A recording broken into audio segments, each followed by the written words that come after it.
کی معروف رہائشی آبادی فاروق اعظم کالونی کی گلی نمبر 3 اس وقت انتہائی خراب حالت کا شکار ہے، جس کے باعث اہل علاقہ کو شدید مشکلات کا سامنا کرنا پڑ رہا ہے۔ گلی کچی ہونے کی وجہ سے بارش اور استعمال شدہ پانی جمع ہو کر درمیان میں نالی کی شکل اختیار کر چکا ہے،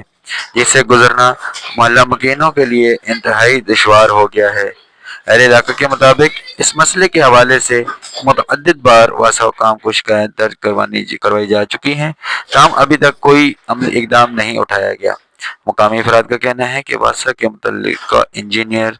نے موقع پر آ کر صورتحال کا جائزہ بھی لیا تھا، مگر اس کے باوجود مسئلہ تاحال حل نہیں ہو سکا اور گلی کی حالت پہلے جیسی ہی خراب ہے۔ مکینوں کا کہنا ہے کہ گلی میں سیوریج سسٹم نہ ہونے اور گلی کے کچے ہونے کی وجہ سے گندا پانی جمع رہتا ہے، جس سے نہ صرف آمد و رفت میں دشواری ہوتی ہے بلکہ تعفن اور بیماریوں کے پھیلنے کا بھی خدشہ بڑھ گیا ہے۔ اہل علاقہ نے واسا اور ضلعی انتظامیہ سے اپیل کی ہے کہ جلد از جلد گلی نمبر 3 میں باقاعدہ سیوریج لائن ڈالی جائے اور گلی کو پختہ کیا جائے تاکہ علاقہ مکینوں کو درپیش مشکلات کا مستقل حل نکالا جا سکے۔ اور یہ دیکھ رہے ہیں آپ اسکرین پر کہ یہاں سے یہ نالی موجود ہے، لیکن یہاں سے اس کے ساتھ ٹچ نہیں کیا گیا اور یہ درمیان سے پانی جا رہا ہے، گندا پانی، جس کی وجہ سے